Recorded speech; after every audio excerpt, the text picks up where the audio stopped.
run, party, repeat. Welcome to the East Coast Adventures Dirt and Vert Podcast, where we talk all things running, racing, and training to help you get ready for your next big adventure. Learn from our successes and our failures, and have fun at the same time. Join us right here every week with inspiring guests who share their captivating tales from the trails. And remember, nobody cares. Run faster.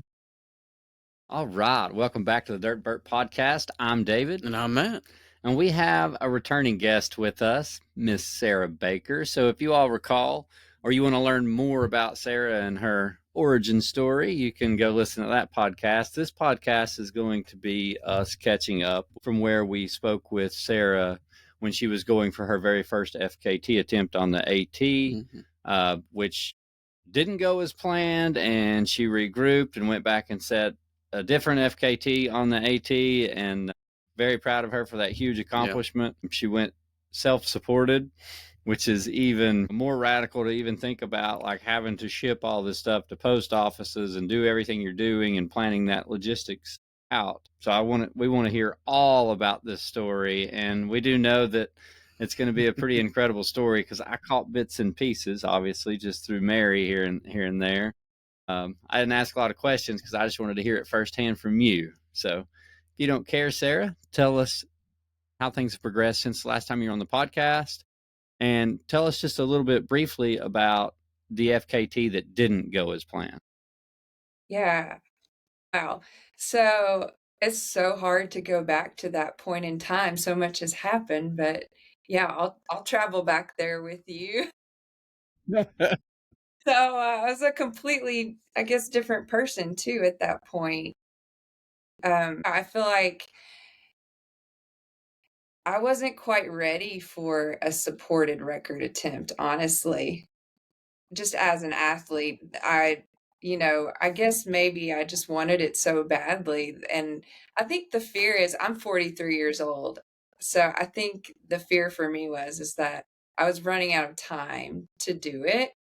And I've gotten into running a little bit later in life. So it's like, I feel like I have this clock ticking that's going to time me out for some of these crazy dreams that I have.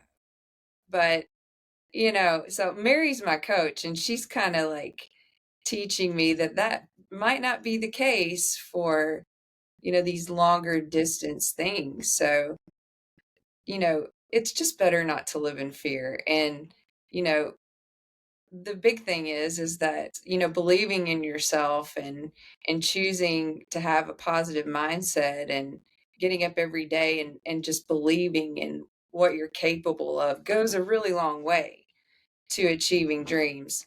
And I still believe that. So, so I kind of regrouped after that. I just realized that really my mind was not ready for the supported record. And I really thought, what do I need to do to like move forward as an athlete? Because I just kept falling short of my goals. I would do these backyards and I would run a long way, but I would quit before I got to my real breaking point.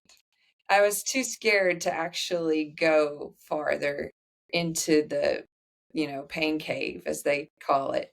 Yeah, so I just started, telling Mary, all my thoughts, and that I'd really kind of like to just do it this other way, because that's going to force me to actually, carry the boat. So Well said. that was the plan. That's where I am. And well, that's how I got to really thinking seriously about the self-supported style. Now, what happened with the first KT attempt as far as you were actually going to go southbound, correct? And you ended up going northbound, or have I got that backwards? No, well, I had considered southbound, yeah. But I had decided to go northbound for reasons that, I kind of just like was going based off of what other people were telling me and not off of what my instincts were telling me. So I did decide to go northbound. And that is the direction I went when I did my through hike. So I was like, oh, this makes sense. I'll go northbound again. I know the trail this way. Yeah. So we went northbound. Okay. And how far did you make it before you decided to stop and regroup? I think it was 5 days. Well, And hey, I I did, mean, if you know, right? well, I did not sleep for 5 days, Wow. maybe like 2 hours. So I believe this is what I believe is that I was just so overtrained at that point. Mary, it's okay. So Mary was not prescribing my mileage at this point. She was not giving me mileage at this point. And I was just kind of going based off of what I thought I needed to do. I was my own coach at this point, and I didn't know what I was doing. And I was just doing what felt good. And I think I was overtrained. I think my central nervous system was just way overtrained. And I think that's why I didn't sleep. But yeah, so we got to Newfound Gap, and that morning, day 5, I headed off. My pacer was fried. I only had one pacer, and my sweet husband was there too. And everybody was just exhausted, and we didn't know what we were doing. I actually was on track to set a record at that point. I was doing over 50 miles a day, and I think if I could have maybe mentally pushed through, maybe I could have done it, but I just wasn't there. It wasn't my time. You decided then day 5 to stop. How did you feel? I know that was like a big goal for you. You had trained so much and invested so much time into that. Was that a huge letdown for you? Yeah, and I don't think I was able to wrap my mind around it at the time. I just I was afraid that I was gonna break my face open. I didn't have anyone willing to go into the dark, morning with me, and I was not with it enough, to really feel safe with what I was doing. And that's ultimately why I decided to turn around, because I just wasn't with it enough. And maybe I could have kept going. I don't know. I just at the time I really just felt like I had to turn around. Yeah. And it was really frustrating, it was heartbreaking, but at the same time it was kind of a relief because I realized that I just wasn't ready for it. There was a lot more work to do, but and it's also frustrating because it's like you when will you get the opportunity to do something like that again? Will you get the opportunity? Because it takes so much time and money and planning. Yeah. So, So when did the rebirth happen, and where did this idea come from to do the self-supported?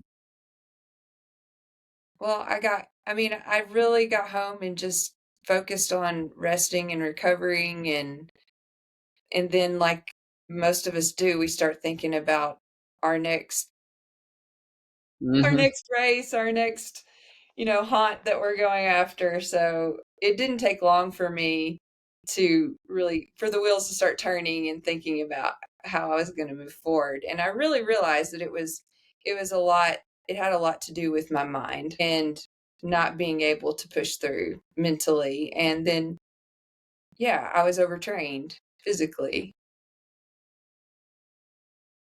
So Yeah, and yeah, that's where it's good to have a coach to keep you, keep the reins on you a little bit to where it's easy to get caught up in that I need more mileage, need more mileage, need more mileage, but sometimes you do way more harm than you do good. yeah. And I had just been pushing myself. It's like you want to in the record, you kind of want to build up to a certain point. And if you're already there at the start, like if your body's already like, pushing itself to its limit, you don't have any room to grow. Yeah, So there's absolutely. just a lot of fatigue. So how long did it take you? I can only imagine the amount of time that it took to plan this out. Like, how many different post offices did you have to mail boxes to, and like your mapping and all that? Like, how long did the logistics take for a self-supported FKT? Well, it took a while, but I actually was frustrated. Okay, so we've got to stop here because, like, after the supported record, I actually tried a self supported record in frustration right after that. You really? I Wow. did. I was just like so frustrated. I wanted to get back out on the trail. I couldn't give up on just wanting to be on the trail. And I really just needed to rest, but I didn't know how. Like, I have a real problem with knowing when to rest. That's been a huge issue for me. So I had already kind of like, mapped out I kind of threw it together, a hasty self supported record attempt. And I did know enough about hostels and, towns along the trail to put that, start putting that together. But yeah, so that failed too. How far did you make it during that one? I ended up quitting in the exact same spot. Newfound Gap. Yeah. Oh my goodness. Yeah. I was Did not know really, that. Yeah, I didn't know that one. yeah. And how soon was that after the original attempt? Oh, it was just a few weeks. It wasn't long. So now we're 2 times in. Didn't make it any further this time. Why in the hell would you try it a third time? I love it. I love it. Third time it is. Well, I realized, I realized that I was not doing something right. And that's when I asked Mary for help, and her and I just kind of talked. And I think it just became very apparent to me that I wasn't doing a lot of things right. I was just winging it. So yes, it helps to have a coach that knows what they're doing. Yeah, you can wing a lot of things. Yeah. The Appalachian Trail is not one of them. That's true. Well, so how long did you wait to do this third attempt? Did you and Mary talk and you started training different, I would assume, or Yeah. planning for this? And how long did you give yourself? Yeah, well, it was a whole another season, basically almost a whole year before I came back. And sounds like that was the right choice. Yeah. Yes. Yeah. I mean, I was just like, I was a wreck, like, just imbalanced as I just was overtraining and I wasn't eating enough, lots of things. So I really just worked on, taking care of myself and learning how to fuel myself it was really important. And I feel like a completely different human. And how quickly I bounced back from this is insane. It's amazing to have a coach that believes in you and helps you, and and if you're willing to listen, how far that can help you move forward in tackling bigger goals, but also just what you're capable of. Yeah. Everybody's body responds differently to things, and figuring that out is a little bit of a science, but it sounds like you really found things that were holding you back, especially with nutrition. I mean, obviously if you can't fuel yourself well, you're not going to do good at all. Yep. But also just, it sounds like mentally you needed a break there too. Yeah. I needed to pull back and just kind of just be easy. I've never known how to have to think. I just overdo everything basically. So yeah, Well, it's important to have someone that can keep me in line. well, that's what I was going to say. We don't know what we know until we experience it. Yep. And whether if you're good or bad or you need something, it's hard to say. Like, we all started this, most of us anyways, without a coach. Yep. Yeah. And, I look back now and think, man, if I would have gotten a coach back then, how much better would I be now? Right. Like, I was just running and racing like every other weekend for the longest time, and I got better, but I'm nowhere near what I can do now. And Right. I step back and think, and I'm sure you're the same way. Like, what if I would have gotten a coach even though I did start running later in life, just like I did, we both did. But man, if I would have gotten a coach even then, like, I'd probably be a completely different athlete now. Yeah. So it's just kind of cool to think about that. obviously you put the right stepping stones in place Yep. to set yourself up for success this time. And you probably didn't even know it because, you're like, oh, hell, here goes the third attempt. We're at least going to make it past this point. Definitely making it past this point. Well, I mean, it takes a lot of failures to succeed for most people, and especially with something Absolutely. as difficult as the Appalachian Trail. So I don't give up easily. That's something about me that is good. Well, there's something special in failing, though. Like, you don't know what you're capable of until you've pushed yourself to that limit. And even when you do fail, like you do hit that limit, that's not your limit. No. You just need to figure out what you need to do to get past that, that point, and then it just continue to build on that.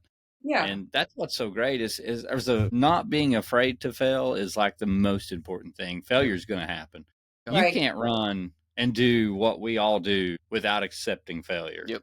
It's going to happen to all of us. Yep. So that's something we all learn and get humbled by on multiple occasions. I know I do every year. Yeah. So, I just like that last man standing that you and I did. It did not go well for me at all. Like, nothing went right that day. And I didn't have a great race. But that's going to happen. And you need that to happen because every now and then you need to be reminded that the work is what's important. And listening to your body and listening to your coach and doing every step that you're supposed to do, like building those blocks every day. That's what matters. That's what gets you to that point. And that builds the foundation to take you wherever you need to go. Right. And we all need to be reminded of that. So, yes. Yeah.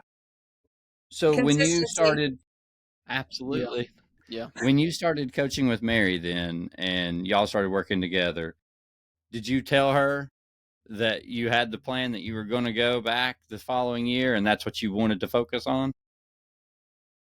Yeah, I don't know if I did immediately. I think I was still kind of just regrouping and figuring it all out.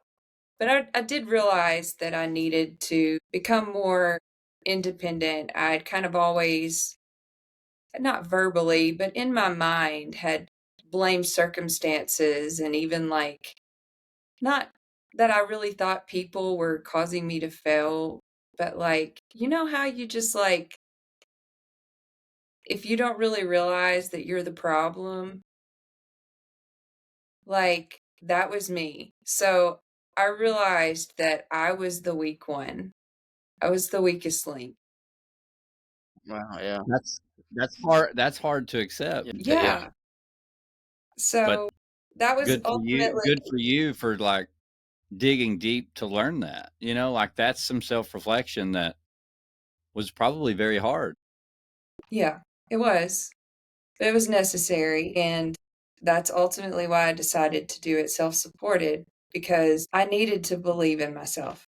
Also, spiritually, I was bankrupt. I've always, I grew up in church and I call myself a Christian, but like and I think it's normal for everyone to question. And I'm not telling anyone what to believe, but this is just me here.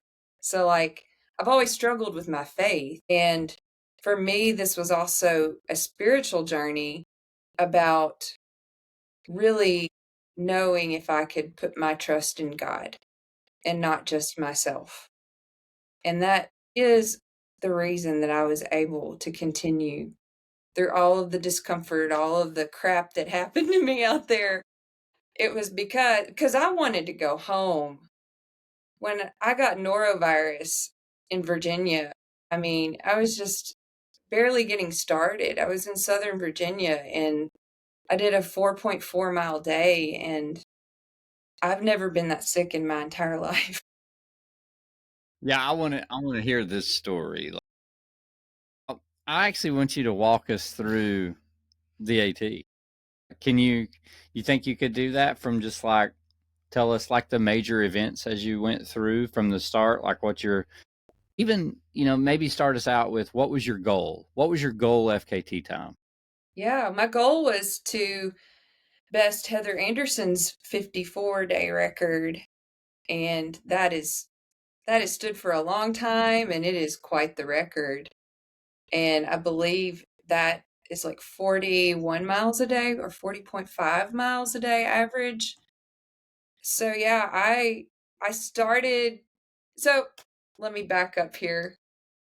Yeah, originally I had really wanted to kind of just like do something really crazy.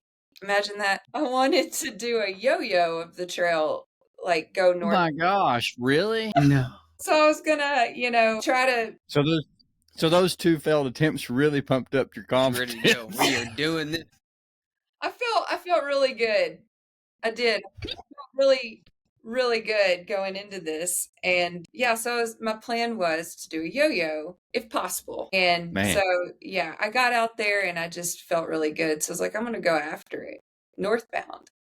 And my first day was 43 miles, and subsequent days were, in the mid 30s to upper 30s. Then I really started to get fatigued and I wanted to quit it. It rained on me at the beginning.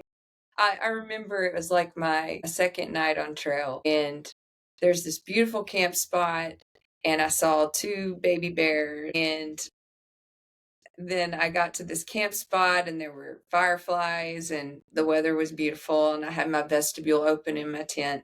And then I wake up in the middle of the night to a loud clap of thunder, and rain just starts pouring down, and I scramble to shut my vestibule, but stuff got wet. And I realized then, I was like, man, I can't trust anything out here. I've got to always be ready. Cannot let my guard down.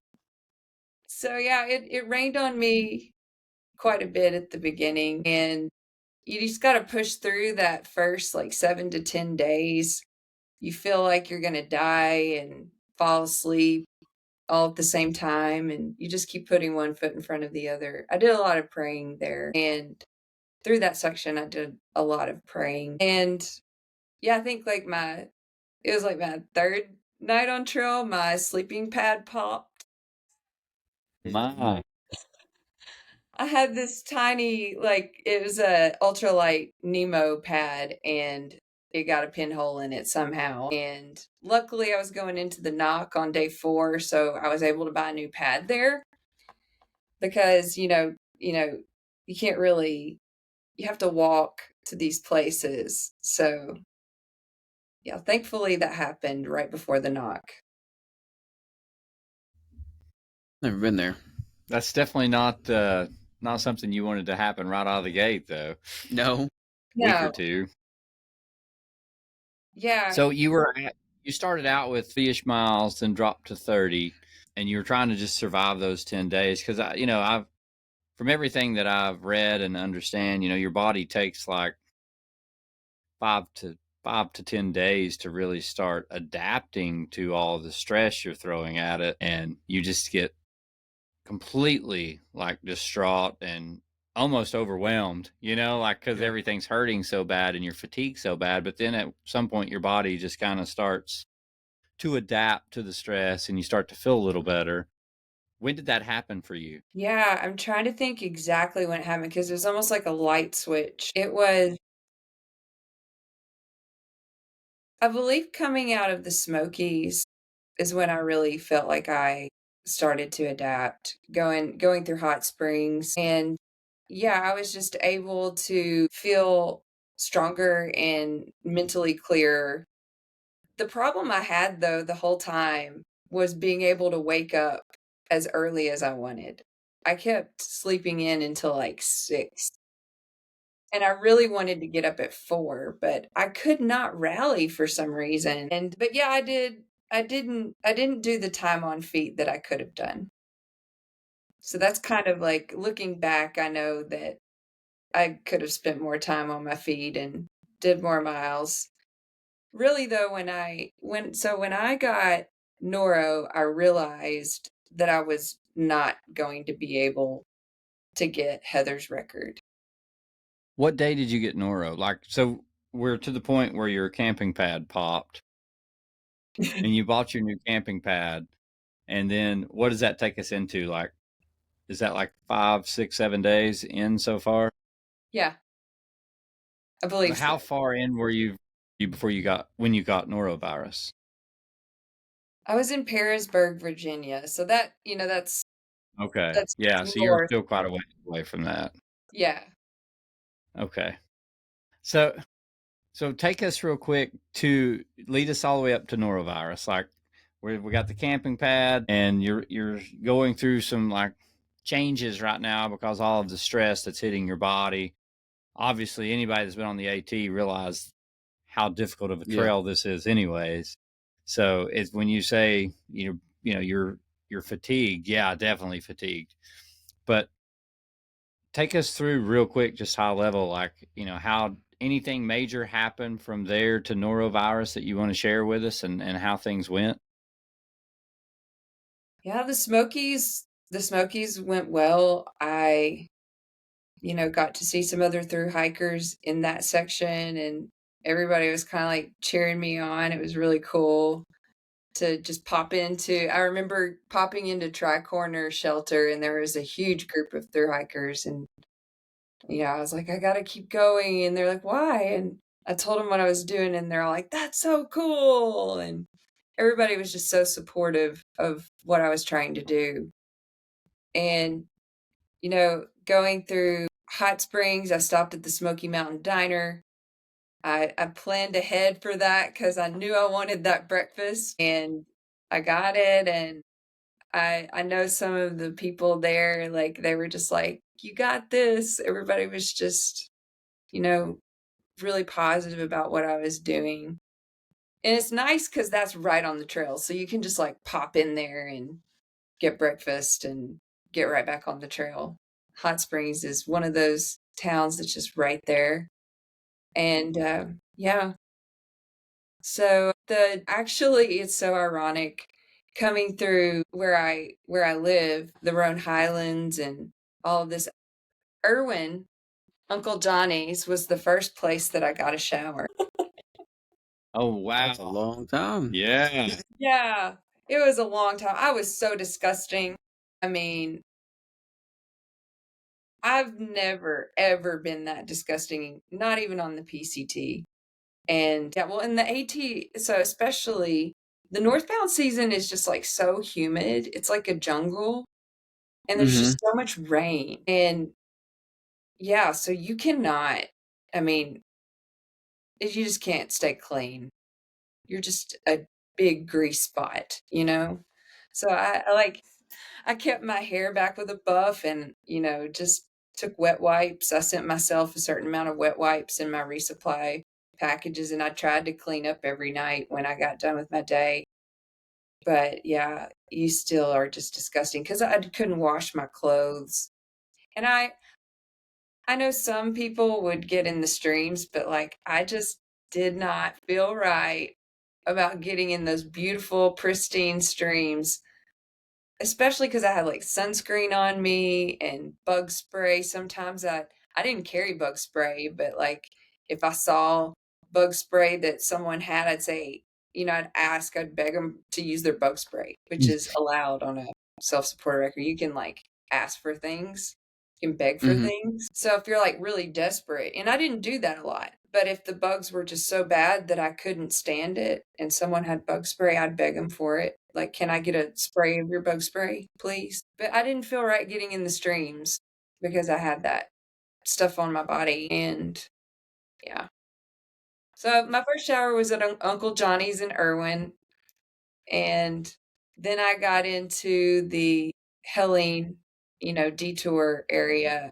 And that detour, so I was instructed by fastest known time to follow all reroutes, especially when it came to Helene, because at the time at Iron Mountain Gap, they had a lot of heavy machinery in there and they were clearing a lot of fallen trees out. So I would have rather taken the AT, but it wasn't safe at the time. And so I followed the detour. And the detour was not easy. It was actually harder. Oh, wow. They actually cut the trail over this knoll, and it literally it's got to be what in my mind the Barkley would be like. It was just straight up this knoll. I mean, like a really rough trail. and then straight down. And maybe not quite like the Barkley. They did end up going in and putting like some little wooden slats, but it was so steep. I'm talking like the steepest grade you can think of. You're on your tiptoes. So, yeah. And to boot, the weather was just awful when I came through. It was constant rain and yeah, and then I get I get to where I live because I live in the Rhode Highlands and it's the worst weather I've been in a long time, like high winds. There were ice pellets hitting me in the side of the face. And at the time, I had a really bad female issue. And I went without medicine for that until I got to the Highlands. And that was the first hostel I stayed in because I had to. I had to get into a hostel and get that taken care of. So, and with the record I was on, the northbound record, it was Liz did take shuttles. So I asked Fastest one time, I said, if I need medicine, can I get a shuttle to get that? And she said, absolutely. And you can stay at hostels. So I kind of made the decision then that if I needed to get clean and it made sense for me at the end of the day, I was going to go into a hostel when I needed to. And so, yeah, I spent a couple nights at the station taking care of that issue and yeah, got that taken care of and that helped tremendously. I was pretty miserable. I was really miserable. No, that's something you definitely don't want to have out on the AT. Yeah. And like, most thru hikers would stop at that point and, just take several days off, but you can't do that. No. Not in an FKT attempt. Yeah. No. So you get your medicine, you stay at the hostel. Did you just stay at the hostel that night and get up the next morning and go right back at it? Yeah, I just got medicine. I knew what was going on. And so I just, stopped and got that at the local store on the way to the hostel. But yeah, I did a really short day in there. That was my first really short day. I did like a 16-mile day. And so I was falling off of what I wanted to do even then. But yeah, after I got that issue taken care of, I started to feel a lot better. But the rain just didn't stop. It just kept it was so rainy all through the Grayson Highlands. That was the coldest, heaviest rain I've ever been in. And the trail literally was like my feet were frozen. And I think that's really when I got trench foot, was in the Grayson Highlands, because the water was like over my ankles and I couldn't feel my feet. And I hiked in it all day. And What month was this? I believe it was at the end of May. I've got let me see. I think so. I can't remember off the top of my head. There it is. Yeah, I think there we are. Wise Shelter. That was day 16. So that was like the 1st of June, I think, because I started May 15th. Well, that's what's interesting about that area too. Wow. The elevation's so high when you get up towards Grayson Highlands. Anyways, the weather changes so much, and those storms. I mean, they blow in really fast too. Really fast in that area. June and wow. Yeah, it's so wild. And that's really like the last. Mount Rogers is kind of the last 6,000 footer. And so that area is a higher elevation area. So yeah, even in the summertime, it can be kind of sketchy. And I had these my layers worked great. But at times, a couple of times in the Roan Highlands and in the Grayson Highlands, I had every single layer on. And wow. You're still cold. Yeah. Well, I was warm enough. Yes. I used the 2 pieces of gear I'd been given by Lightheart Gear. They gave me a really lightweight fleece, the Alpha Direct hoodie, and their rain jacket. And that rain jacket is amazing. It smells awful now, but it worked. But it worked. It saved my life. So served its purpose. That's right. Yeah, I had the fleece on underneath, and then I had that rain jacket with the pit zips fully zipped up and the hood cinched down, just head down into the wind. In the middle of June. Yeah. Did you at least get to see some ponies? Well, yeah, it's also they have horses now. Yeah. So I did see some horses. I would say, you know, with all the rain and everything, I didn't know if anything was out. Like, I didn't know if you even got to see anything because, you know, when it's storming that bad, usually they're out in the woods somewhere. There are a few stragglers. They knew she was coming through. She needs some help. Yeah.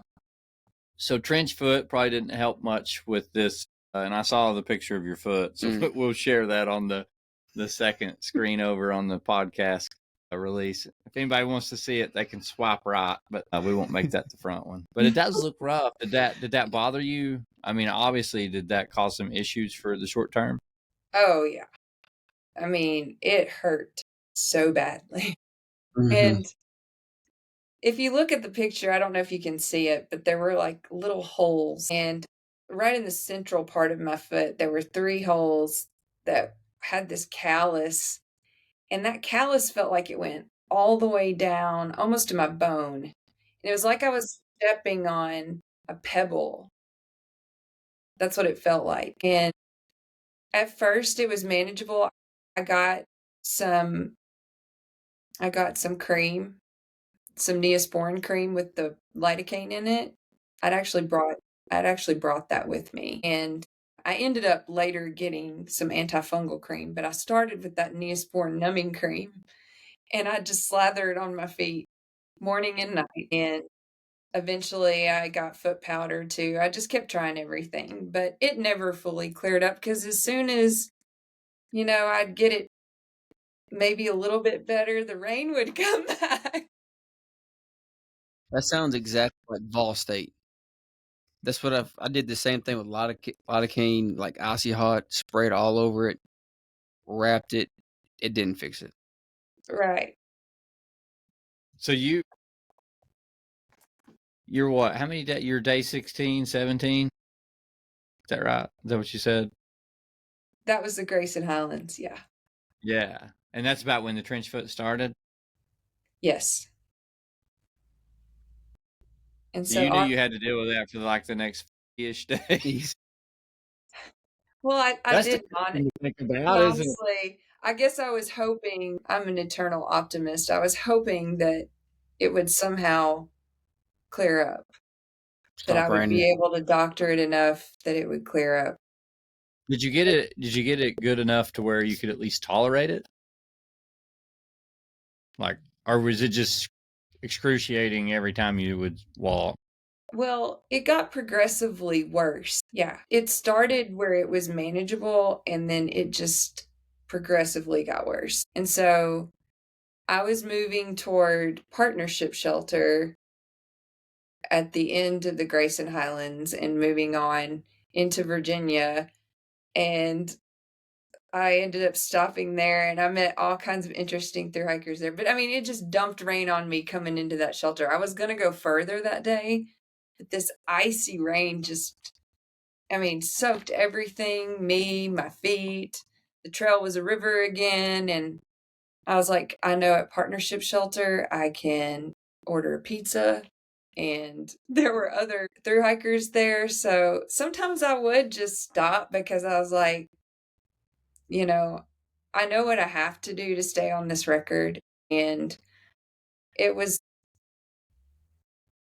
for me, it was also important to spend that time. Like, it kept me kind of like sane. And I'm sure I could have pushed harder. And maybe at some point in the future, I'll do another hike and get to find a new limit. But I had resolved that this hike was going to be, you know, comfortably uncomfortable. So at times I was going to actually allow myself to stop early and take care of myself. And that's what I did. And, you know, who knows? If I hadn't have done that, I may not have made it because trench foot is a serious issue. I don't think I even realized how serious it was. I'd never experienced anything close to that. on my thru hike. Nah, yeah, I've never had it, so I can't even begin to think about what it's like. I mean, I've had some, ultra blisters and, stuff like that, but never had like full on trench foot, but I've heard it's terrible. Yeah, so it felt manageable at first, and again, I thought at some point it was just going to get better. And so did you just at this point then you take care of your feet and you just bear through it and you start rolling again, but then it's not long after this you get norovirus, right? right. Yeah. So Yeah. let's hear. Yeah, I mean, I can't even imagine like the morale that you have at this point. Like with trench foot, you're already, you've been fighting fatigue and stuff, and just working through all these issues, the yeast infection, trench foot, and now you get norovirus. So tell us how did you get norovirus? Like what happened and where were you at? I was in Of course, Southern. you may not even know. Yeah, I really don't know. I could have gotten it anywhere because it's like a plague. It's called the northbound virus because it's just when you hit this large group of hikers, unfortunately, it happens. And you can take all of the precautions, but it's so contagious. I think I could have gotten it at a water source. I passed a hiker on the trail that was him. He was just like laying in the trail and he was like, "Oh, I have noro. I don't want to breathe on you." And I was like, "Don't." And I was just like holding my shirt over my face and stepping over him. But I have a feeling I could have gotten it from that water source looking back, maybe. But again, I'd never experienced this either. So it was all new to me. I ended up unfortunately going into a hostel in Pearisburg. I didn't know I had noro at the time, and I hadn't had a shower for a really long time again since Uncle Johnny's. And it was just at a point where I was like, if I go any longer, I'm going to get something, some kind of infection or boils. So I decided to go, and it fell at the end of my day. That was my rule. If it fell at the end of my day, and I had the opportunity and it worked, I would go do that. And so, yeah, I went into this hostel and got clean, and there were other hikers there, and I ordered a pizza, and then I went to sleep, and I woke up and I just felt off, and I was like, "Oh crap." And I know something is going on here, but maybe it's just the pizza is what I was thinking. But I preemptively took an Imodium. I had brought Imodium with me for those oh shit moments. Yeah, right. Exactly. Yeah. And so I popped an Imodium and I went back to bed.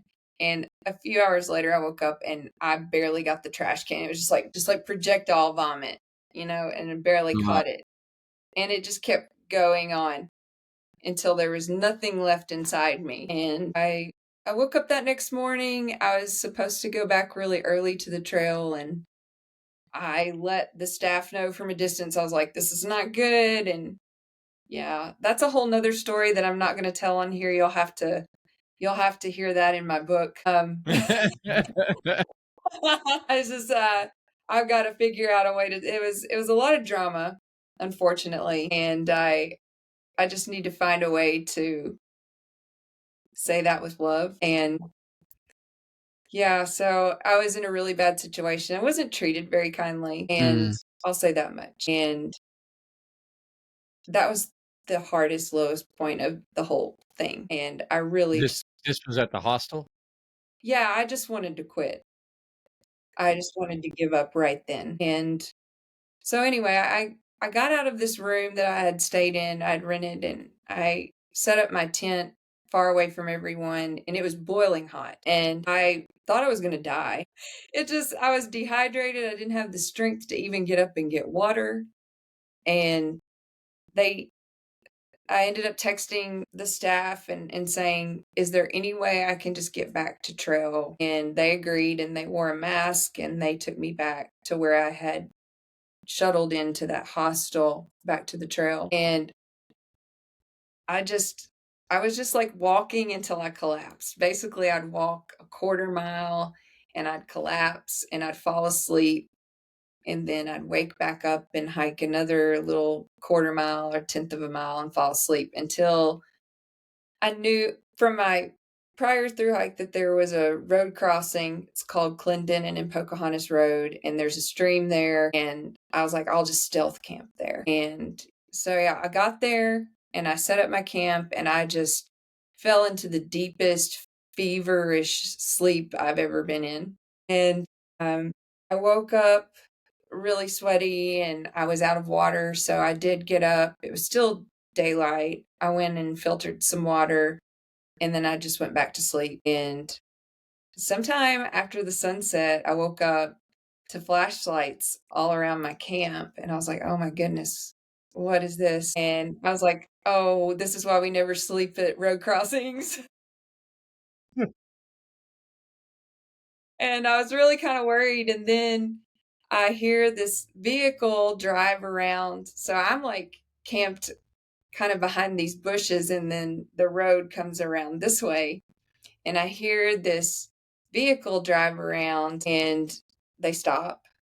And then it was probably like 15, 20 minutes later, I hear, "Go, John!" and people clapping.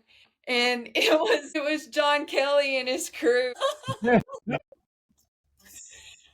And I've always wanted to meet John, but of course I didn't come out of my tent to say hello. Your norovirus bubble. Yeah.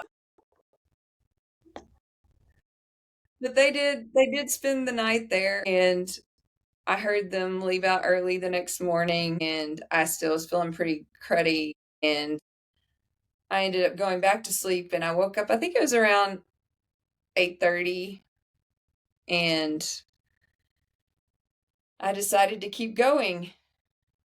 Yeah, well, let me back up just a bit. I really thought I was going to quit. I had called my husband and I had cell service there and I'd called my husband. I said, I just want to quit. And he was like, you can't. You told yourself you weren't going to quit. He said, this is not about you. This is about, you're finding your relationship with God and trusting Him and trusting yourself, and you can't quit on yourself. And so, yeah, I knew he was right. Man, Jonathan went deep. Yeah. So It's exactly what you needed to hear, probably. it was, and I couldn't quit on myself. He was right. I needed to keep going. And he also reminded me that I was still like 10 days ahead of the northbound female record. So I couldn't give up on that either. And that's when something clicked in my mind. And that's when I really wanted to keep going. I actually woke up excited in the morning to keep going. So yeah, that next day I got up and I actually did a 31-mile day. And wow. Were you feeling much better or no? Ready to go. Well, I mean, I started really slow and dehydrated, but I just decided to accept that I was going to be slow, and I kept moving, and I finally got where I needed to go. Man, that's gritty. The fatigue lasted for a little while. That kind of stayed with me, and I think, it probably was kind of underneath all of that the whole way, because I didn't allow my body to fully recover from noro. And I did feel like I lost weight a little bit more quickly because of it. I wasn't able to eat through that section the way I wanted to. And I had gained like 10 extra pounds of fluff before I went out. I mean, I was beefy when I started at Springer purposefully. Yeah. And I feel like I lost that extra bit of reserve I needed for the end. I lost it too quickly. And so, yeah, I was always playing catch up with food, with eating enough. And that fatigue kind of was always underlying the whole way. But I had a really great stretch of trail from that point all the way until I got to the White Mountains. Like that whole stretch of trail, I really was able to cruise. Well, that's And awesome. You needed that because you had one hell of a start. yeah, That I mean, you worked through that to get that small little window and actually enjoy a few minutes of like nothing going wrong. right. Yeah. So you're 10 days ahead of the 10 days ahead of the record at this point of the FKT. I'm sure that kind of lit a little bit of a fire under you as well, knowing that you were still 10 days ahead and everything you had already been through. Yeah. I mean, hell, like that's crazy. Your start was hard. You know, and Yeah. I can only imagine you were talking about you would walk a few miles and just collapse, walk a few miles and just collapse. I would imagine you were just like bawling and crying and just terrible, like in pain and not feeling good. And just like that had to be like the most terrible stretch ever. I can't imagine like how happy you were just to set the tent up and go to sleep. Yeah, it was such a relief. I mean, that's the deepest sleep I've ever had. Crazy. And how many hours did you stay there before you left? I do not know off the top of my head, but if I had to guess, I mean, I lost track of time that morning. I didn't leave until later in the afternoon to get back to trail. But I do know that I was there from probably 2 or 3 in the afternoon all through that next night and until like 8:30 the next morning. Yeah, so you took a good break. Good, yeah. Oh yeah. Yeah. Good for you. So this next section then clicks off, goes pretty well, which is hard earned. You deserve a few good days on the trail. So everything just kind of fell in line and clicked. And then how did everything go from there? Yeah, so I moved through Virginia really well. The Shenandoah, that was all great. It was rainy though.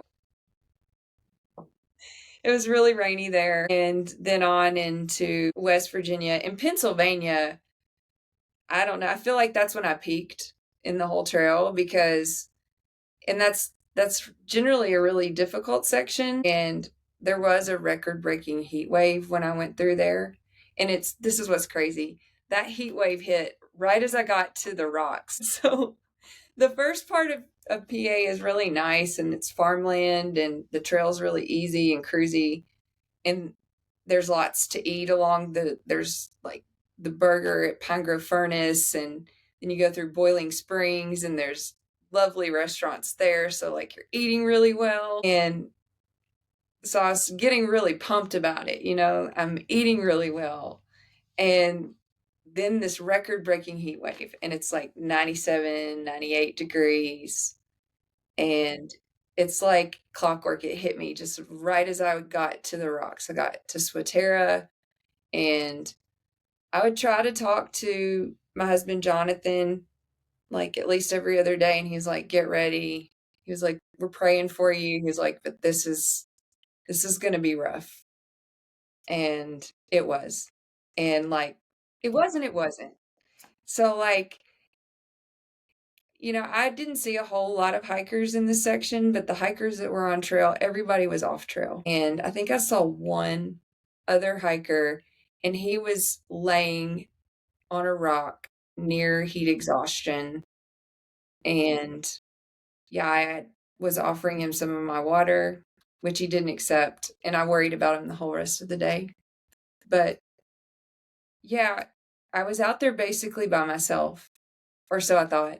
And I was pushing mid 30s through there. And there's like no water in PA. You have to go off trail to get water. And I don't know how I did that, but it was like a really strong point for me. I guess I had just been through so much that it was like, you can't hurt me. Oh, I love it. Yep. Yeah, I mean, at that point, you had one hell of a start. So, like, Yeah, a little water. It's okay. no water. Water. I mean, you're like, I got this. Yeah. But how did the rocks? Pennsylvania is extremely like technical in those sections with those boulders and the rocks. And how did that go with trench foot? Well, it dried out a little through there. So the thing that happened was it was almost like I had friction burns on those calluses. So I didn't have what I needed. I had run out. I had taken I had gotten it off Amazon. It was a little tiny jar and I'd filled it with salty britches, but I'd run out of it. And so I really had nothing to give me the slip that I needed. And those rocks just plus, okay, so here's the other fun element of the whole hike. I had sent myself shoes, and I sent myself shoes that normally would work for me very well. It's nothing to do with this shoe. The shoe is great. It's just that my feet were unusually swollen because of the trench foot and because of the long miles. And it was like they were a half size too small. So my pinky toe was curling under. Also, here's the other thing. I had gone in a version 3 of this shoe, and they had just come out with the 4, and I was like, "Oh, I'll get the 4 because this shoe is tried and true. It's always worked for me." So I bought the version 4. Well, the toe box was smaller on this shoe, and my foot couldn't fully splay, and it was like the sizing was a half size too small. So I'm dealing with that, and then, the holes that were still there, the calluses, it was like at the end of the day, it would start to feel like they were burning, like a friction burn. That sounds awful. Yeah, it doesn't sound fun. No. But She's like, it wasn't. It wasn't fun. it wasn't, but I was still like hopeful that it was going to get better because it was drying out in that time period. And I was like, oh, Yeah. it's better because my feet kind of looked better. Although they were red and chapped looking in those places, they kind of looked a little better. They didn't look all wrinkled and soaking wet Yeah. on the bottom of them. So, like, I thought they were getting better, but yeah. So, was there any point during this duration where you did run out of water and just kind of suffered any, or did you kind of just push through that and didn't really have any issues? Because you said it went really well through that section, which is awesome. Yeah, I took the side trails to water, and I made sure anytime I came to a water source, I just sat down, and I really didn't have a choice because it was so hot. It basically made me do it the right way. So anytime I got to a water source, I just sat down and I drank until I couldn't drink any more water. And I was kind of heavy. I carried, a couple liters of water all the time through that section. Oh, that was smart. Though. Yeah. As hot as that was. So how did we do after we get out of Pennsylvania then? How are we? Any major issues? Did the rain come back? I feel like, no, after PA, oh yeah, it did. It did. It did. Yeah, Delaware Water Gap, I was soaked coming into Delaware Water Gap. I ended up staying at Marty's Yellow House. That's a hostel right on the trail. And Marty's a really cool guy, and I got to meet him and stay there for a night, and I got a shower there, and I did not do laundry, but at least I got to get clean. Yeah. So that would bring us into like Jersey. And Jersey's pretty quick. It was non-eventful, thankfully. Well, that's good. Yeah, no bears. No, I didn't see any bears there. But New York. Okay, so New York is probably, a lot of people don't know this, but it is one of the most technical, in my opinion. It's like a mini White Mountains because Wow. it's just so technical and rocky, and the ascents and descents are just like straight up, straight down, and it's not as long of a climb, but it's just as steep in some places. But yeah, it was like it was my second day, I believe, in New York, and I was trying to still move as quickly as I had been in PA, in Jersey, and I ended up tripping, flying through the air, and landing on both knees on a rock slide. And I thought I thought my hike was over.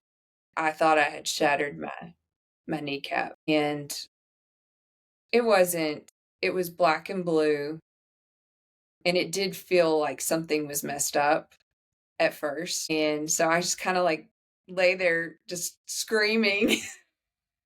And then when I finally was able to catch my breath, I took an Advil. I took 2 Advil, and I carried compression socks that I slept in, and I put those compression socks on. And when the Advil kicked in, I was able to walk. I limped at first, but then once the Advil kicked in, I was able to keep going. So I knew then that it was soft tissue, and it wasn't anything that was like, broken, hopefully. Yeah, so it hurt for like a week, but I only had to use Advil for a couple days. Jeez. And it also took my mind off my feet. The Advil probably helped the feet a little bit. Probably did. Yeah. Probably did. Yeah. So I made it through New York. I was just super grateful that my hike wasn't over. Right. Yeah, so that start to get into New England, and Vermont was good. It wasn't that rainy. I can't really think of anything that was too eventful through that section. I was anticipating. Well, that's good. That is good. Yeah. You've had a pretty eventful trip so far. I can't, I'm hoping like as we get further through the story, it keeps getting better. But you've experienced a lot. It's getting a little better. It's calming down. Yeah, I get through Vermont. I make it to the White Mountains, and that was really where I made a huge mistake with my resupply. I was trying to carry too much through there, and I wanted to eat so much, and I mean, hopefully you can eat that much, but I should have relied on some of the snacks they have there, because they have all these baked goods, and I had these resupplies that were so heavy, and also my trekking pole was broken, both of them. So one of them would not collapse, and then the other one it was just stuck. One wouldn't collapse and the other one wouldn't fully expand. So basically I had a useless trekking pole. I've had that happen. At this point, you've got to walk. You don't have trekking poles. You got a walking cane. Beat them things, and they might come apart. Yeah, that's basically all it was good for. And setting up my tent. So that was the only reason I kept that trekking pole. Because in the White Mountains, you're doing climbing and you really don't need trekking poles. You need to use your hands. And so, yeah, I was putting that trekking pole underneath my hip belt, but it just kept like hitting me, and it was very cumbersome. And then I had sent myself too much food.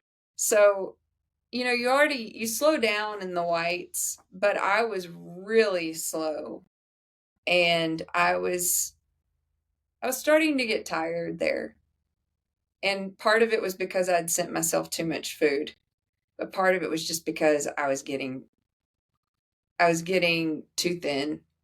I didn't have enough fat on me. And so I was doing these really long days just to get anywhere close to the mileage I needed to get to.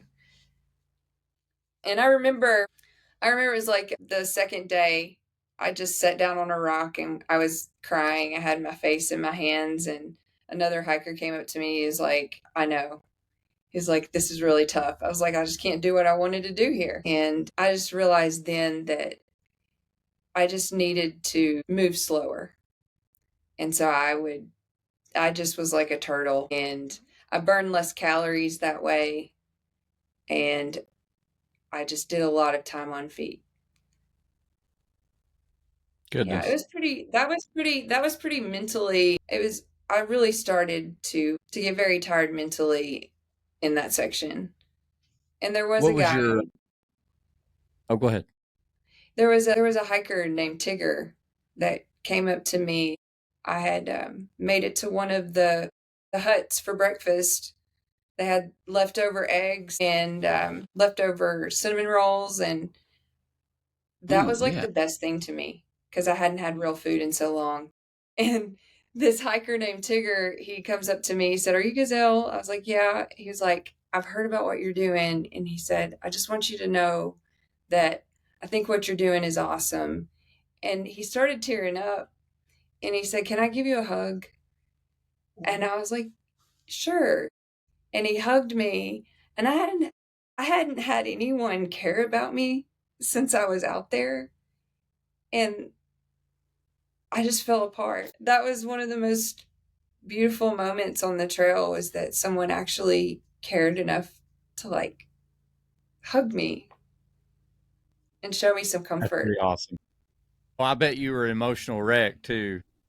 That was, I mean, to go that long without, like you said, having a hug or anything, and then have someone invite you over, tell you how proud of you they are, and then give you a hug. Yeah, that's pretty Yeah, awesome. it made my day. It did. It lifted my Did you know spirit. this person at all? You didn't know them at all, right? No, Like this time you met them. no, I did not know this person at all. That's amazing. It just Yeah, kind of shows you like the community can just be so rewarding at times, for people that truly do care and are following what Yeah. others are doing like that. It just really is. It's pretty amazing. So yeah. I can't People are believe, awesome. to be honest, that you made it that far before someone actually did that. That's kind of, I can't believe that, to be honest, because how many days are you in at this point? I mean, a lot. Yeah. So that's crazy. I bet, man, I bet you were a wreck Yeah, whenever he yeah. hugged you. Oh, and so I know what I feel like. I mean, I know what I hats off feel to like him. from things I've Hats off to seen him with, for even hugging me because I was disgusted. yeah, your bug spray, tanning, or sunscreen, all the other stuff. Probably hadn't had a bath in what, or a shower or anything in what, 2, 3, 4 weeks. Oh yeah, it was awful. That was my biggest problem with Vol State. Me and Matt talked about. I can't imagine doing what you did. I couldn't go 3 or 4 days. Like, oh, it was just awful. So I can't Yeah, imagine what you like. Just I it could go bothers me into so greater bad. detail, but you wouldn't want to. We would probably understand We would just from the understand. Vol State aspect of it. We would understand it. It just makes you feel gross, though. You're It right. does. Like Yeah, it really I does. get it. Like, especially the river part. Like not wanting to contaminate the water. I always think about when we were out here, like doing these training runs in the forest. You get to these nice springs, you're like, oh, this is fresh, good water. But you never know where it's coming from. And you hear Sarah out there on the AT just going. She sits down, somebody downstream, like, oh, this is good, clean water, as all of Sarah floats down the water with it. Well, it wasn't for me, okay? I didn't get in the sources. So now, did you and Tigger, did you all eat breakfast together during this time, and did you get to relax for a few minutes? No, I kept going. Yeah, Hug and go. Like, thanks for the hug. Yep. Gots to go. yeah, I kept going. I did end up running into them down the trail. They took a different path. They took a different trail to the hut that I came to. So I saw them again. But yeah, it was just in passing. And yeah, so I made it out of the whites, and that's when I was really like starting to become worried about my energy level, and it was impossible to eat enough. I was noticing that I would eat something and my energy would drop more quickly. Normally a snack would last me like, 30, 40 minutes, and it was like it just burned up. It was like just incinerated. And as you move north, I think this is the hardest part about northbound, is that, when you get up there, your access to food is a lot. I mean, it's not like down here where you walk through a town and you can go to a restaurant. There's nothing up there close by. So I believe that there are some real advantages to southbound.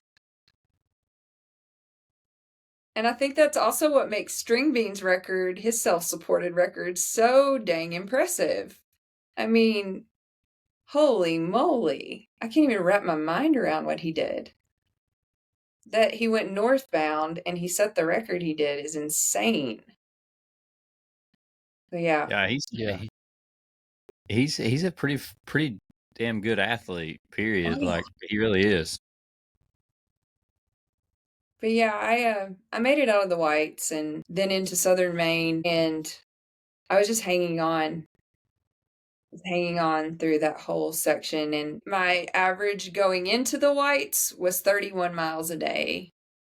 And I'm glad I had banked some time, because it definitely started my average dropped, because you just can't do what you were doing before. And like I said, I was just running out of fat. So I just knew I had to hang on, and I was trying to be really thoughtful about my mileage, because I didn't know if I was going to make it to the end, quite honestly. But yeah, trudged through southern Maine, and it got cooler. So like, I was just really shocked at how cold it got. A cold front came in, and I was freezing because I had no body fat. And I didn't want to get out of my tent in the morning because I was just, there's no fat on me. And I couldn't move fast either. Yeah. I would hobble for a couple hours before I was able to walk well because of my feet. And so I did start abusing Advil at the end of my hike. I would wake up and I would just pop 2 Advil. And so, yeah, I think from the White Mountains on, I did kind of rely on that. If all you did was abuse Advil during all of this, I think that's pretty damn remarkable. I abused the Bear aspirin on Vol State like heavily, so I understand it. But man, Yeah. you're on the home stretch at this point too, though. So like, that's got to be a really good feeling to know that, like, you're in Maine, even though it's cold and bitter. Like, that doesn't help your morale at all, or your progression there for mileage. But that's got to be like a relief just to know that you're getting close. Well, yeah, it is, but at the same time, it's like, you're so desperate to be done, and like, that's all I could think about, and I would finally have to say, I can't think about this anymore, because it was driving me crazy, because I could only move so fast, and I just knew that I had to stay focused. It was very hard to focus, though. It's like all I could do to keep my wits about me. And I was not mentally well at the end. I could not eat enough. I didn't have enough food either. That was the really difficult part. And the very last section is the 100-mile wilderness. And I actually had to beg for food there. I did not have enough, and I started rationing. And I got service on the top of this mountain, and I called Jonathan and I said, I don't know what I'm going to do. I don't have enough. And I knew that you could beg. So that was the other time that I did beg, was in the 100-mile wilderness. And thankfully, some section hikers, they were like, oh man, don't go without. And they dropped their packs and they handed me like this big bag of Gorp, had mango and pecans and dried cherries, and yeah. And so they gave me some bars that they had, and that was enough to get me out. And I did beg from one other person, and they gave me some tortillas. And it was the second to last. It was the night before my summit, and I think I did like 33-ish miles, and I got to camp really late, and I was like, oh, I'm going to eat those tortillas that they gave me. And I opened them up, and they had dirt on them. I was like, really? You're going to give me tortillas that have fallen on the ground? Who does that? The real question is, did you eat them? Well, I actually rifled through them and I found a clean one in the middle and I just ate it. I didn't even think about it. I was that hungry. And At that point, you just eat it. Well, it's Yeah. one tortilla. That's not going very far. No. You got like four. Well, the other ones, I would have dusted them off and like, well, we're already here. Take a chance. Take a chance. Yeah, but she's not wanting any more GI issues at this point, so I get that too. Yeah. So your last day was 33 miles? Well, it was my last full day. And then I That's had a good day. Yeah, I had 15 miles to summit Katahdin. And the really cool part is my husband, Jonathan, he actually drove up with our dogs, got an Airbnb that they could stay in. And then he hiked. He started way before I did that morning to meet me up at Katahdin. So he hiked up there and was waiting for me. And yeah, it's just so crazy because like I thought I had maybe a few more days that I could have kept going before I had to tap physically, just because I was getting lightheaded. I was having to sit down a lot during the day and I was just so slow. I was really concerned, but I had enough. I was with it enough that I knew I could keep going and I was so close. So I just was very careful but I don't know how long I would have lasted. But yeah, that last day, it's like, I guess it was adrenaline. I just was so ready to be done. And there's a technical section on Katahdin, and there was a girl there she was clinging to the rebar, shaking and crying. And I told her, I said, I'm behind you. It's okay. I said, why don't you come down a couple steps? I said, and I'll lead the way and you can follow me up. Because I actually have a fear of heights. And this girl had a fear of heights. So it was really cool how at the end of my hike, I got to stop and help someone that has the same issue that I do. And I believe that was a God thing. And the fact that I stopped and helped her was kind of like God saying, this is your part here. And I ended up seeing another lady that I had met earlier in the trail. She's an older lady, like in her 80s. She's going to be like the oldest person to hike the trail. And That's awesome. I saw her at the end, and it was just like all these amazing experiences. And I took time to stop and hike with her for a minute. So it wasn't just all about getting up there as quickly as I could at the end. Even though I was moving pretty well, it was like God put these people in my path that I got to have these awesome experiences with at the end of my hike. And it's like I hit the tableland at the end and it was cloudy that morning and the sun, like the clouds just parted and the sun started shining. And that happened the rest of the day. Like the sun was out and I finally see the sign and there was a lot of people around it. And there was a couple people actually on the sign. And I knew they weren't thru hikers. And I'm just like sitting here, I'm like going as fast as I can, which wasn't fast. And I was like tripping over rocks. It was like everything kind of like narrows in. That's how it felt. It was like I knew those people were on the sign, but I couldn't think about anything but getting there. I didn't even see my husband. I just ran and it's like this guttural cry escapes me that I'm finally getting to stop. And I just collapsed and everybody was really quiet. My husband came over, he's like, y'all, she just set a record. And he embraced me and he had brought food up. He brought me a Milo's lemonade and Good stuff. a bag of Skittles and some potato chips. Yeah. It was awesome. Man, and what a relief it had to be to know you were done. Yeah. I just sat there. I was sitting in front of the sign just watching people summit for a good, 15, 20 minutes. How long did it take for like that to settle in? Like for the emotion to finally hit you of what you just did? Yeah, it was just relief and then disbelief for a little while that I got to be still. That was Mhm. the wonderful part, but it was also like it was very emotional to have luxuries again.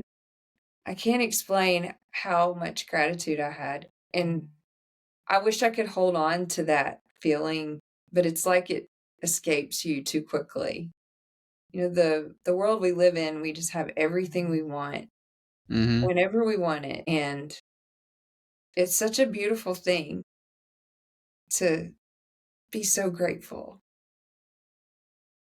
That's really what I got out of the whole experience was gratitude. That's a pretty amazing experience to get out of that. So it's something that we just got a little taste of it at Ball State. So Yeah. I can't imagine how it was for 60 days roughly of that. 74. Oh yeah, 74. Sorry.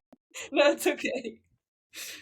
4 days of that because just doing, a little over a week or a week, Yeah. whatever, living from day to day, just trying to get to your next water source, just trying to find your next meal. Those things become like your only focus. It's like that's your next thing that you're worried about.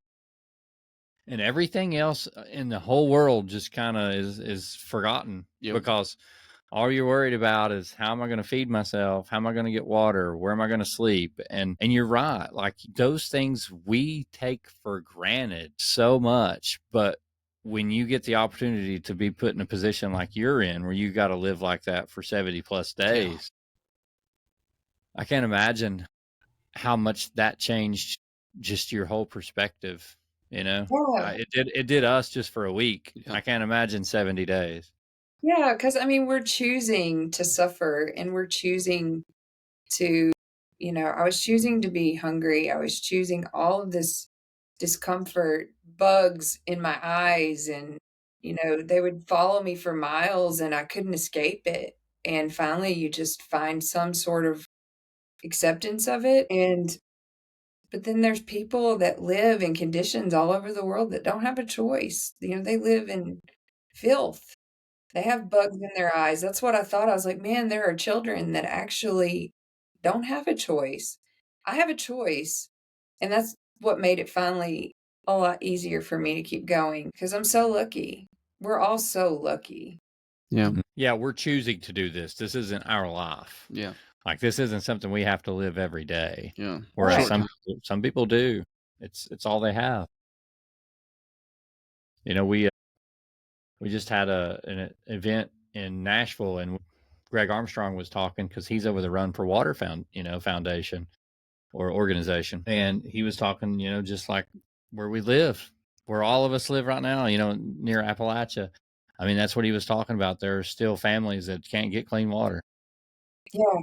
And it's heartbreaking to think about stuff like that. And you don't really know the impact until you go through something like what you did.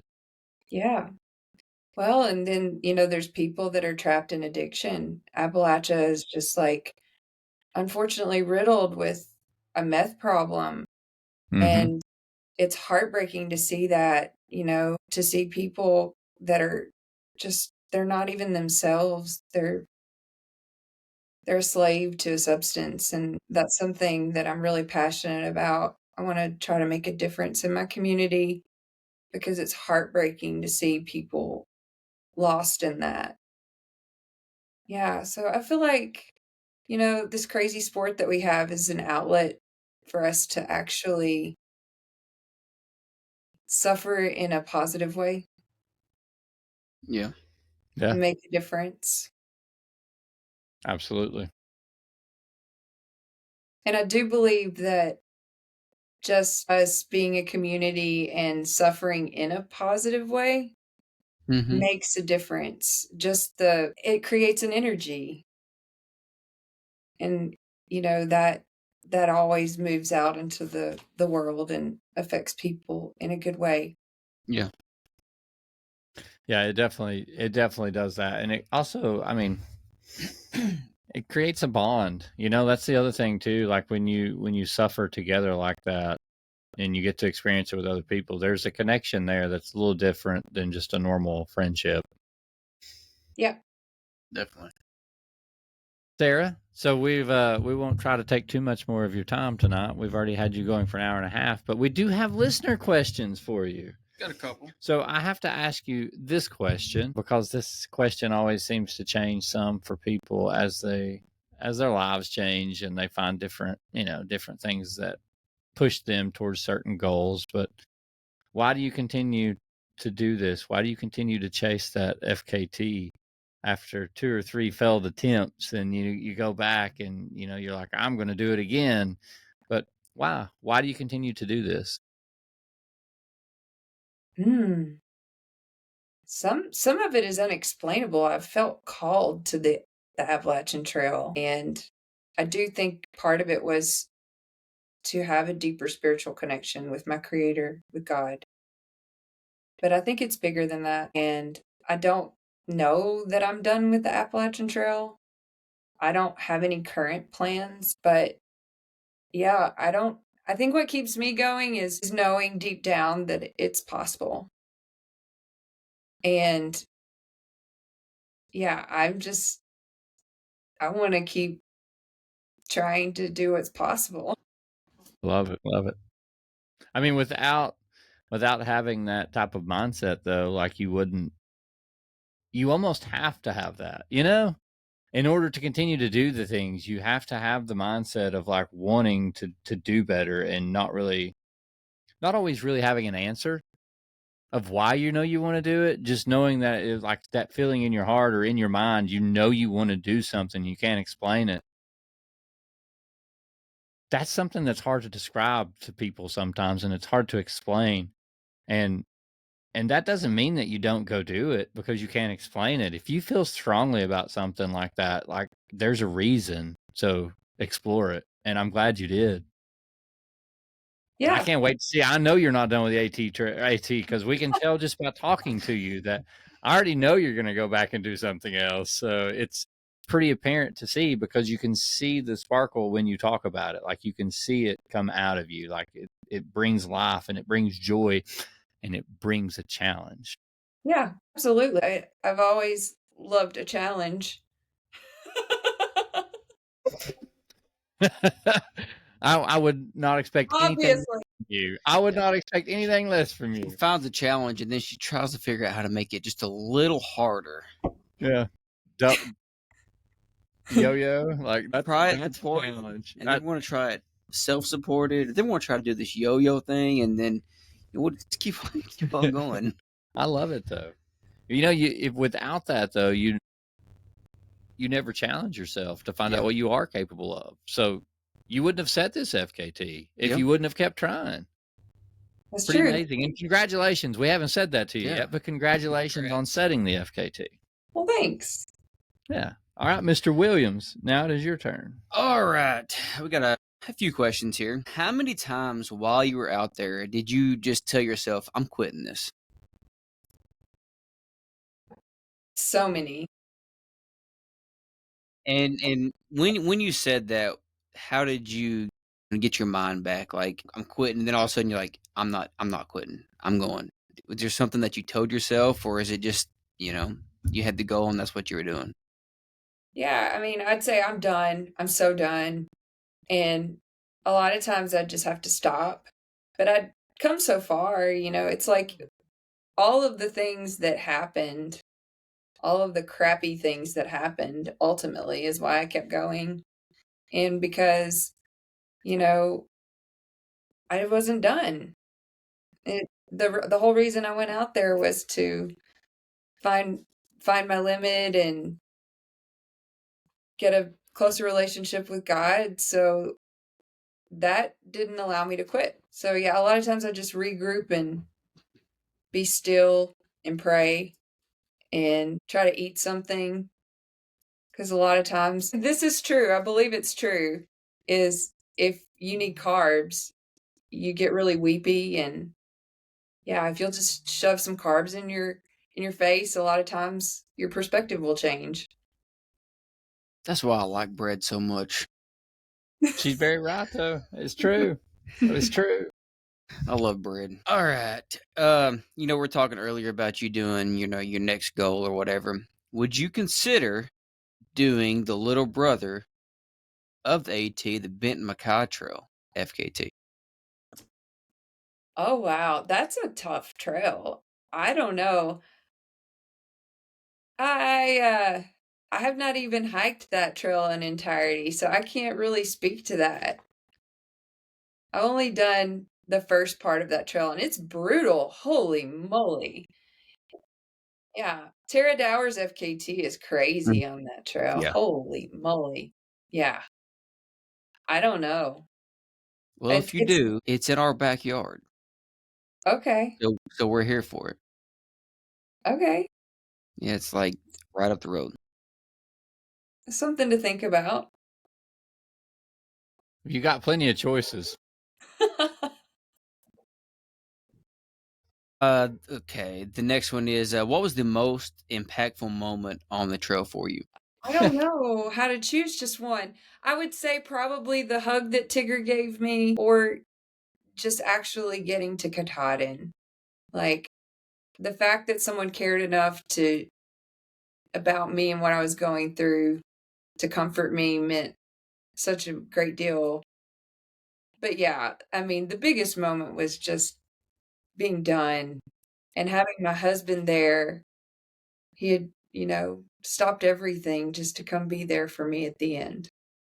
That was the best moment. Mm-hmm. Love it. Yeah. Let's see. I think we've got one more. Yeah, that's the next one. You want to answer it? You can ask that one. What was the most beautiful spot on the AT besides Carver's Gap? That's Mary's answer, isn't it? Your coach is asking you questions. There's so many beautiful spots. I had a really beautiful moment going up to Mount Washington, and I actually did it was like a 26-mile day and I got to hike past sunset, and there was a full moon, and I hiked into Lake of the Clouds hut that night, and I have some of the most beautiful pictures. I can't wait to share with everyone, and it was just a beautiful moment. Yeah, I think that was the most beautiful moment on trail. Oh, that's awesome. I mean, that says a lot to do 70 plus days, and that's the specific moment that you recall, which is amazing. Yeah. Yeah. Well, Sarah, thank you so much for taking the time to share your entire story with us. And sounds like you're writing a book. Yeah, I am. Okay, I love that. So you'll have to share more about that later, but we can't wait to see that. I'm sure. Are you starting that now? Yeah, I'm already working on it. Love Sweet. it. Yes. So Thank always you love for always having love a good trail book. That's awesome. I can't wait. No, obviously we wanted to have you Yeah, on definitely. here. So thank you for taking the time to do this and share your story. And please keep us updated on the progress of your book. Yeah, absolutely. And Matt, any final question? That's all I got. I'm just excited to see what she's got planned for her next big adventure. Absolutely. Yeah, let us know what's next whenever you decide. Yeah, sure thing. Well, Sarah, thank you so much for your time. Thank you. Thanks, Sarah.